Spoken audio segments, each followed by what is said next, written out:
Kulang Admar ang pag-audit. Kasi po, nag-audit din po ako dati with SGV, top auditing firm sa Philippines, tsaka Deloitte. Second top auditing firm sa Philippines. Nag-audit po talaga. Yung ginagawa niya na nag-audit siya ng mga karton-karton at folder-folder. Punong-puno ang isang kwarto ng puro papeles. Ino-audit mo, iniisa-isa mo lahat. Ay ginagawa ko rin po lahat yan kahit mag-isa ka. Ngayon po, kapag every time po na nakatingin ka, nakakita ka ng documents, parating may findings yan.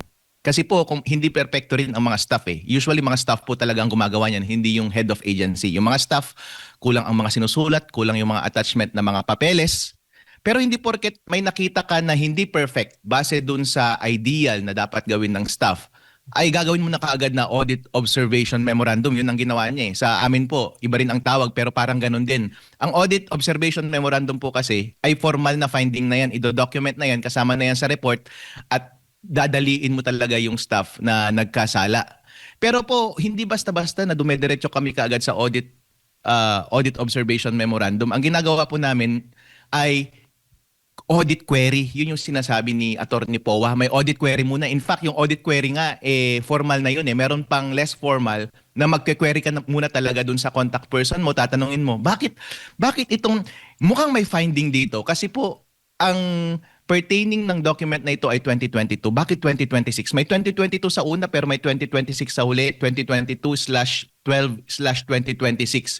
So hindi ko agad-agad nasasabihin na 2026 yung document na yun kasi may 2020 sa taas, sa harap. Baka yung gumawa nun, ang intention niya was yung year ang una niyang sinulat and then December 26, 2022. Pwede po. So, porket nakita ko, gagawa ka agad ako ng interpretation ko, yun gagawin kong observation memorandum. Hindi po. Tatanungin mo muna yung tao, bigyan mo siya ng chance ang mag-explain. Yung sinasabi ni Attorney Wamil, na hindi naman required doon sa circular yung pag-issue ng audit query. Bossing, hindi kailangan isulat doon. Kasi kapag nakikipag-usap ka sa mga audit, di ba nakikipag-text, nakikipagtawag ka, linalapitan mo yung mga taong contact person mo kapag nag-audit ka, kapag may tanong ka. Nakasulat ba yung mga bagay na yan dyan sa circular? Hindi po. Hindi po kailangang isulat sa circular dahil customary po sa audit practice yung mga bagay na yan. Kaya hindi mo pwedeng sabihin na excuse na hindi ako mag-i-issue ng audit, hindi ako mag-aalaw ng audit query dahil hindi required yan doon sa circular, hindi po magandang excuse yun. In other words po, kulang ka po sa documentation, kulang ka sa steps. Hindi sila magre-rely dahil wala kang ebidensya na inilakip. Kaya doon po talaga nagkulang yung audit process ni Attorney Wamil. Sorry na lang sir, talagang wala eh. Talagang dinire-diretso mo po dan sa audit observation memorandum. Hindi mo man lang binigyan ng pagkakataon na mag-explain yung tao. Ang supervisor ni Attorney Wamil, ako yung partner niya dun sa audit na yan. Iisipin ko talaga na kulang ang kanyang ginawang audit. Dito muna tayo sa nakalipas na pagdinig po, no, na mga pagdinig. No? Isama na natin yung unang article na tinalakay, yung threat daw po. Malinaw na po ba, na ilatag po ba, lalo na ng prosekusyon, na talagang merong nagawang mali, natumbok na ba ng prosecution na merong nagawang mali o katiwalian itong si Vice President Sara Duterte sa nakalipas na 13 araw na impeachment trial? Alright, kapag pinag-uusapan po natin ang impeachment trial, hindi lang ang tanong ay kung merong nagawang mali dahil lahat po ng tao ay nagkakamali. Ang tanong po dyan is sapat ba ang maling nagawa para ma-impeach ang isang tao?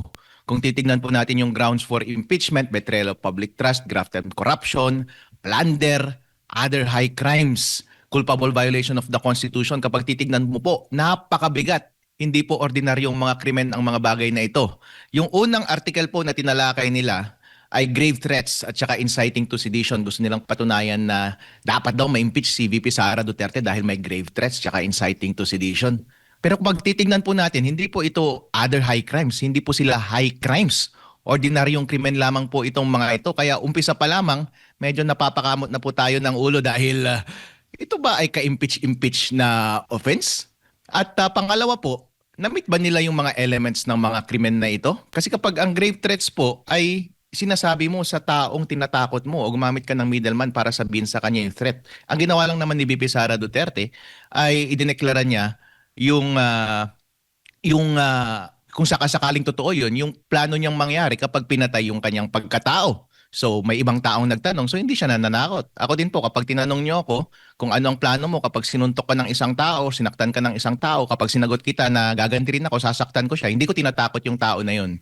Dahil dahil hindi ko naman siya sinabihan, sinagot ko lang naman ang tanong mo. Kumbaga sa Revised Penal Code, pasok po lahat yan sa Revised Penal Code, yung grave threats at saka inciting to sedition, kailangan po ng criminal intent. May intent ka talaga dapat na takutin ng isang tao. Kapag sumagot ka lang ng isang tanong, hindi po yan intention na required ng batas. So, hindi na nga siya pasok sa Revised Penal Code, hindi pa siya pasok sa saligang batas para ma-impeach ang isang tao. Ganon din ang inciting to sedition kasi ang inciting to sedition po ay inuudyok mo yung taong bayan, ini-invite mo yung taong bayan para saktan ng isang tao. Hindi niya naman in-invite ang taong bayan.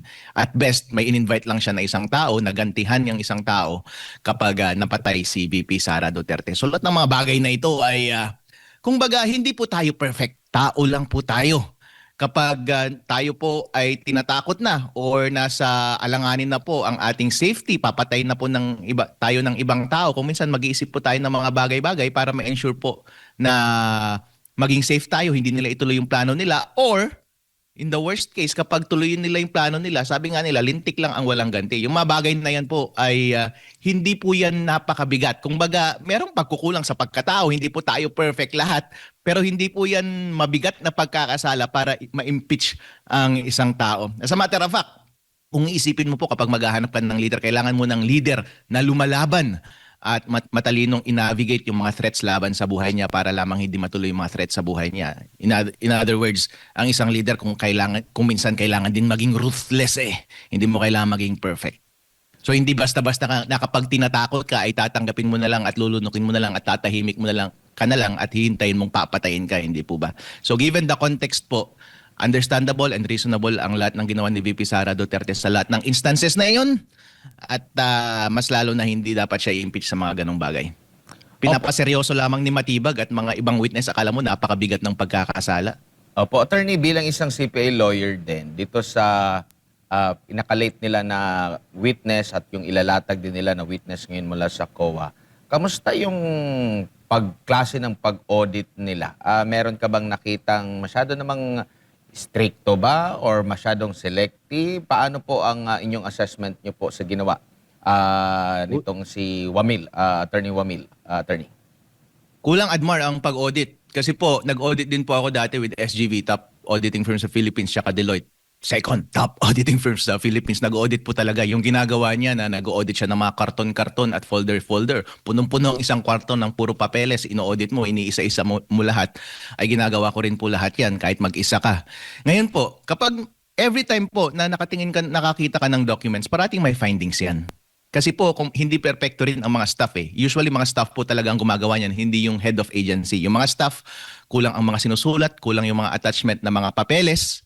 Pero hindi porket may nakita ka na hindi perfect base dun sa ideal na dapat gawin ng staff, ay gagawin mo na kaagad na audit observation memorandum. Yun ang ginawa niya eh. Sa amin po, iba rin ang tawag pero parang ganun din. Ang audit observation memorandum po kasi ay formal na finding na yan. Ido-document na yan, kasama na yan sa report at dadaliin mo talaga yung staff na nagkasala.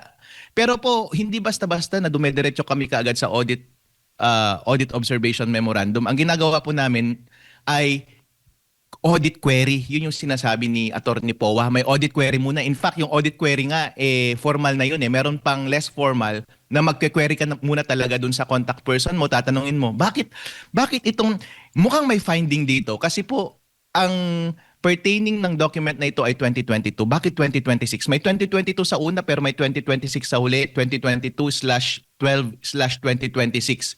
So, hindi ko agad-agad nasasabihin na 2026 yung document na yun kasi may 2020 sa taas, sa harap. Baka yung gumawa nun, ang intention niya was yung year ang una niyang sinulat and then December 26, 2022. Pwede po. So, porket nakita ko, gagawa ka agad ako ng interpretation ko, yun gagawin kong observation memorandum. Hindi po. Tatanungin mo muna yung tao, bigyan mo siya ng chance ang mag-explain. In fact, kahit hindi pa rin satisfactory yung explanation niya, during yung informal na consultation ninyo, meron din talagang tinatawag na audit query. Ifo-formal mo para documented yung sagot niya para kapag documented yung sagot niya, meron kang basehan pagdating sa audit observation memorandum mo para may papakita mo doon sa documentation mo na hindi ka basta-basta dumiretso lamang sa isang audit findings. Nagtanong ka talaga formally at sumagot siya at yun nga talaga yung sagot, kaya yun ang i-attach mo sa audit observation memorandum. Kaya mahalaga po talaga yung audit query na ginagawa. Dapat po ginawa niya po yan sa maraming stages ng kanyang audit. Kaya halimbawa po, inuulit ko po, yung 22-12-26, hindi mo pwedeng kaagad makonclude na 2026 yun. Kasi for all we know, pwedeng December 26, 2022 yun. Hindi niya tinanong. Yung mga naka-open and close parenthesis na na medical or travel, hindi mo pwedeng i-conclude na diretsong bumili sila ng medical or diretsong pinangbayad nila iyon ng tricycle o mga jeep. Hindi po. Dapat tanungin mo muna sa tao, binigay mo ba yan sa tao as a reward at sinabi niya lang for medical and medicine? Kaya mo linagyan ng medical or medicine or diretso mong binigay yung medical at saka yung travel. So hindi natin alam kasi hindi ka nag-informal audit query, hindi ka nag-formal audit query, so wala kang documentation na i-attach dun sa official audit observation memorandum mo. Kung baga, kung meron akong senior niyan, pagagalitan niya talaga ako, bakit hindi ka muna nagtanong? So hindi po sapat. Ganon din po sa mga pangalan ng tao. Hindi ko pwedeng i-conclude kaagad na yung tao na porket nakapangalan na Piatos o iba't iba ang pangalan, ay although medyo kakaiba, pero po marami naman tayong mga kaibigan. Iba-iba yung pangalan. Meron nga akong classmate, Panty yung last name, tinatawanan. Pero ibig sabihin fictitious yung tao na yun. Hindi po. In other words, kailangan mo talagang mag-take step para yung doubts na meron doon sa mga potential findings ay masettle talaga. At kung hindi ka talaga satisfied sa explanation, kailangan mo talaga mag-formal audit query para yun yung documentation mo na i-attach mo sa audit observation memorandum. Kapag nag-audit observation memorandum ka at yung memorandum lang at wala kang proof, wala kang documentation na nag-attempt ka na i-erase yung doubts na mag-o-occur na naturally mag-o-occur sa normal na tao na auditor, ay ibig sabihin pagkukulang po ang iyong ginawa. Yung sinasabi ni Attorney Wamil na hindi naman required doon sa circular yung pag-issue ng audit query. Bossing, hindi kailangang isulat doon. Kasi kapag nakikipag-usap ka sa mga audit, di ba nakikipag-text, nakikipagtawag ka, linalapitan mo yung mga taong contact person mo kapag nag-audit ka, kapag may tanong ka. Nakasulat ba yung mga bagay na yan dyan sa circular? Hindi po. Hindi po kailangang isulat sa circular dahil customary po sa audit practice yung mga bagay na yan. Kaya hindi mo pwedeng sabihin na excuse na hindi ako mag-i-issue ng audit, hindi ako mag-aalaw ng audit query dahil hindi required yan doon sa circular. Hindi po magandang excuse yun. In other words po, kulang ka po sa documentation, kulang ka sa steps. Sa audit po talaga, required yung documentation kasi lalo na nung nag-audit po kami, meron po kaming national office at meron kaming international office. Kapag standardized po ang process namin, i-audit po nila yung trabaho namin. And the only way na ma-ensure nila na maayos yung trabaho namin is kapag documented lahat. Kapag meron kang finding na walang documentation, walang attached document, kahit ano pang opinion ang ilagay mo dyan, hindi sila magre-rely dahil wala kang ebidensya na inilakip. Kaya doon po talaga nagkulang yung audit process ni Attorney Wamil. Sorry na lang sir, talagang wala eh. Talagang dinire-diretso mo po dan sa audit observation memorandum. Hindi mo man lang binigyan ng pagkakataon na mag-explain yung tao. Tama po yung ginawa ni Attorney Powa noon na pumunta doon sa opisina ng Commission on Audit para makipag-usap sa kanila. At sinabi sa kanila, pwedeng mag-audit query ka muna. Pwedeng bigyan mo muna kami ng benefit of the doubt. Pwedeng kausapin mo muna kami para maayos naman po ang ginagawa ninyong audit. Wala pong mali sa bagay na iyon dahil ganun po talaga ang nangyayari. At wala pong conflict of interest. Okay lang po iyon dahil walang conflict of interest kasi ang interest na represent niya noon ay si VP Sara Duterte. Hanggang ngayon, yun pa rin ang interest. So there is an alignment of interest at wala pong problema kapag kinakausap mo ang isang ahensya na gawin lamang nila ng tama ang kanilang trabaho. But in any case po, lumabas naman po talaga doon sa palitan din ng mga abogado during cross-examination at ng mga senador during sa trial nung nakaraan na nagkulang talaga si Attorney Wamil sa kanyang pag-audit. Kasi po, halimbawa, sinasabi nila na parati nilang iniisip na itong date na to 2026 hindi daw 2022 pero yung mga ibang husgado sinasabi nila pwedeng 2022 hindi ba? Itong mga medical na ito pwedeng pumasok dahil kasi po hindi mo ginawa ng mabuti yung trabaho mo, hindi mo sinagad, ang daming doubts na naglilinger, ang daming doubts na lumilipad dun sa hangin. Kaya kung ako rin ang supervisor ni Attorney Wamil, ako yung partner niya dun sa audit na yan, iisipin ko talaga na kulang ang kanyang ginawang audit. But in any case po, kapag ganyan na ipinipilit nila na maayos daw yung audit base sa kanilang pagtingin, siguro ang explanation dyan ay meron talaga silang balak talaga na in any case kapag sinisiraan po kasi talaga nilang isang tao, sabi nga nila mukhang ina-isolate nila or sinisingle out nila si VP Sara Duterte, yung pagiging secretary niya sa DepEd at pagiging vice president niya sa OVP nung siya ay in-audit. Siyempre po, kapag sinisingle out mo na siya kaagad, may intention ka talagang makahanap ng audit findings. Kaya kung yun talaga ang balak nila na i-persecute at ipitin yung tao, understandable talaga na hindi ka mag-audit query.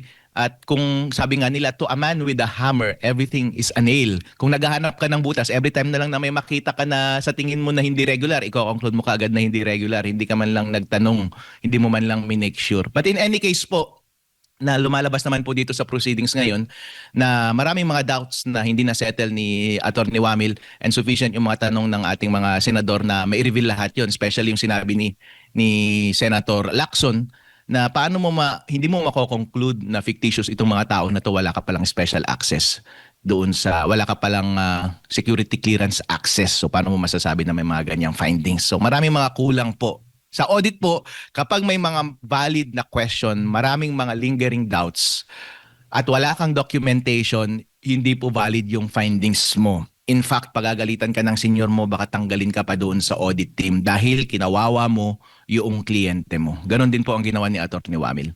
Opo, so hindi dapat masamain yung audit query kasi may nagsabi ang kapal daw ng mukha na hihingi pa ng audit query. So kumbaga ito ay normal na proseso para at least malinawan kung ano bang tumbok, ano bang gusto mong sabihin dito sa mga puna mo sa aming itong ginagawa namin, di ba, Attorney?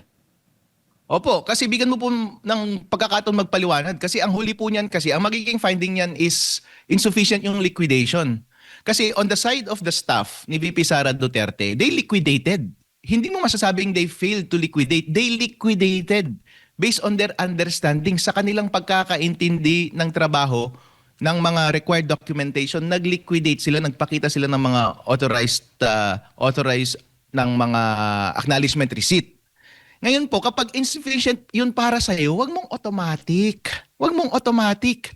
Itanong mo muna. Tapos yung tanong at sagot at hindi ka pa rin satisfied, i-document mo yun through a formal audit query para mailakas yung mga audit observation memorandum mo. Totoo po yan. Kapag nag-issue ka ng audit observation memorandum and in the end, nag-issue ka ng audit opinion, tapos walang documentation, yung documentation lang naman ang magbibigay ng pruweba eh. Kasi bibigyan mo ng first-hand experience yung reviewer na ma-experience yung naranasan mo nung nag-audit ka. Kasi hindi po pwede talagang mag-rely ka doon sa recollection mo lang nung nag-audit ka. Hindi ako pwedeng mag-rely lamang sa salita mo or sa mga findings mo. Dapat meron ka talagang complete documentation. So yun dapat ang ginawa ni Atty. Wamil. And in any case, napansin ko rin dito kay Atty. Wamil, meron siyang pinipilit na inaamin po niya na yung mga may gawa ng liquidation, yung mga nakareceive ng pera, ay walang kamay si VP Sara Duterte.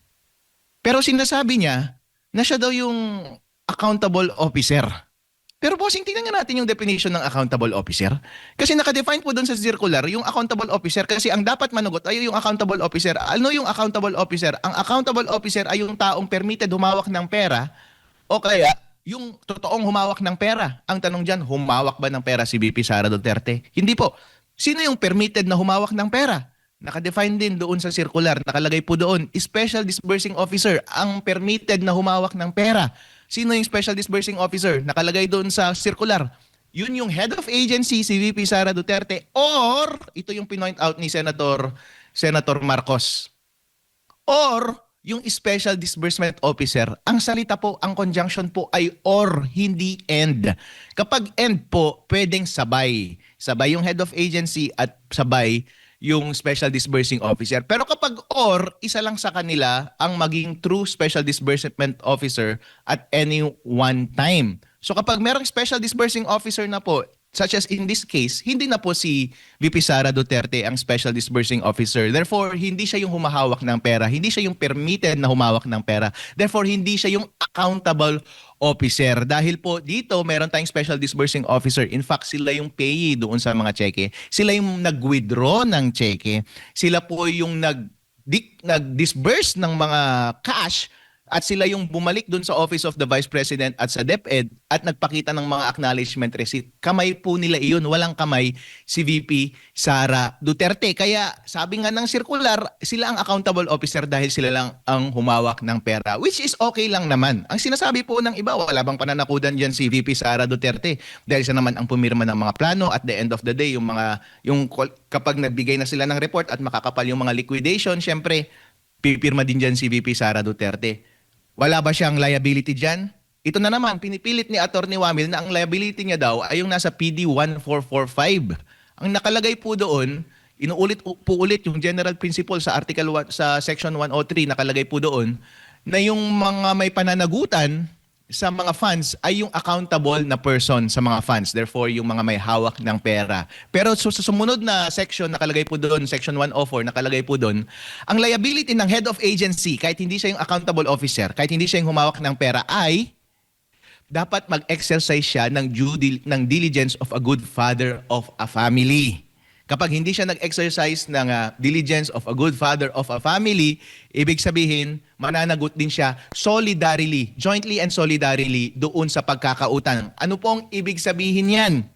Ibig sabihin po, kahit pumipirma ng plano si VP Sara Duterte, kahit pumipirma po siya ng mga liquidation in the end, hindi po niya pananagutan kapag kumupit yung mga staff. Okay lang po na review niya, tinignan niya yung documents, hindi niya kailangang itawag kung totoo si Mary Grace Piatos. Hindi niya kailangang itawag or isa-isahin yung mga liquidation na yun ay totoo. Dapat lang siyang mag-exercise ng diligence of a good father of a family. So kung ano lang ang i-expect mo sa isang tao on the same position, tignan po ninyo yung konteksto.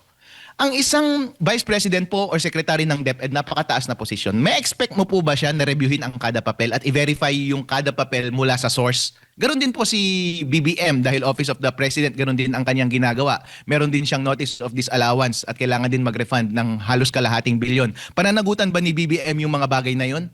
Hindi po, dahil kapag ginawa nila yung kanilang diligence lamang na reviewin yung mga papeles na required. So, check mo lang yung mga papeles, hindi mo kailangang i-double check sa source, titingnan mo lamang, mukhang okay naman. Eh kung dinoktor nila yung papeles, hindi na yung problema ng head of agency, problema yun ng staff. Ngayon po, at best, kahit sabihin mo na nagkulang siya, ang ibig sabihin po ng diligence of a good father of a family, sabihin mong neglectful siya, hindi niya talaga rin-review. Glaring yung nakalagay sa liquidation na may kalokohan talaga, which is not the case in this instance. Pero assuming ganun ang nangyari, hindi niya talaga rin-review, diretso pirma talaga siya. Ano ang pananagutan ng head of agency? Ang pananagutan po ng head of agency, jointly and severally liable lamang. Ibig sabihin, ito po yung sinasabi ni Atty. Wamil, na once nag-issue sila ng notice of disallowance, kailangan mag-refund ng accountable officer sa COA. Yun po ay civil liability.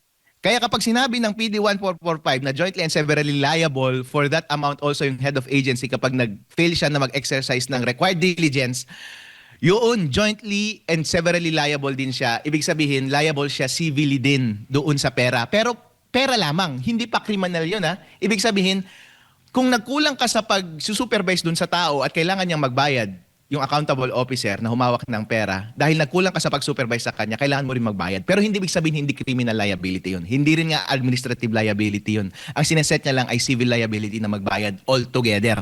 Hindi po sinasabi na may kasalanan. Therefore po, kahit tingnan mo yung PD 1445, walang sinasabing criminal liability doon. And titingnan mo yung circular, ang nakalagay lang doon ay prima facie, para lang magsampa ng kaso, prima facie case against sa accountable officer. Again, inuulit ko po, hindi po accountable officer si VP Sara Duterte at wala rin po siyang kamay. But in any case, gusto mong ipilit na siya talaga ay accountable officer at sinasabi mong hindi niya practice yung required diligence para mag-supervise sa mga tao. O sige na nga, sabihin mo, solidarily liable siya. Sabihin mo, merong prima facie case sa kanya. Pero meeting po ba yan ng required ng saligang batas para ma-impeach ang isang vice president? Hindi po. Dahil po sabi ni Senator Defensor noon, hindi nakatalaga doon sa ating konstitusyon yung required proof para ma-impeach ang isang impeachable officer. Pero sabi po niya, ang required proof ay less than proof beyond reasonable doubt, which is applicable sa mga crimes, pero more than substantial evidence, which is required sa mga administrative cases. And yung prima facie case and presumption is always less than substantial evidence. Therefore, kahit at best, Mr. Wamil, sabihin mong siya yung accountable officer, kahit sabihin mong hindi siya nag-supervise ng kanyang tauhan, yung required proof na establish mo ba? Hindi po. Wala kang positibong ebidensya. Tulungan kita ngayon, Attorney Wamil. Kung gusto mo talagang bigyan ng sala si VP Sara Duterte, alam mo po ang technique, magiging hostile witness nyo po yung mga disbursing officer sa mga susunod na mga hearing. Ang gawin po ninyo ay i-ferret out ninyo sa kanilang sariling bunganga at sabihin nila either na inutusan sila ni VP Sara Duterte na i-falsify yung mga acknowledgement receipt at ibulsa yung pera at ibigay yung pera kay VP Sara Duterte, or altogether sinabihan sila ni VP Sara Duterte na nakawin yung pera. At aminin nilang ninakaw nila yung pera at inutos yun ni VP Sara Duterte. So kailangan yung i-elicit sa bunganga nila yun. Kailangan mo po ng positive evidence. Dahil ang prima facie evidence po ay hindi sapat para ma-impeach ang isang impeachable officer. Kaya po kulang na ngayong audit. Kung ano man ang na-establish ni Atty. Wamil, at best kahit i-assume natin na totoo lahat ang sinabi niya, yung proof po na na-establish niya ay kulang for impeachment.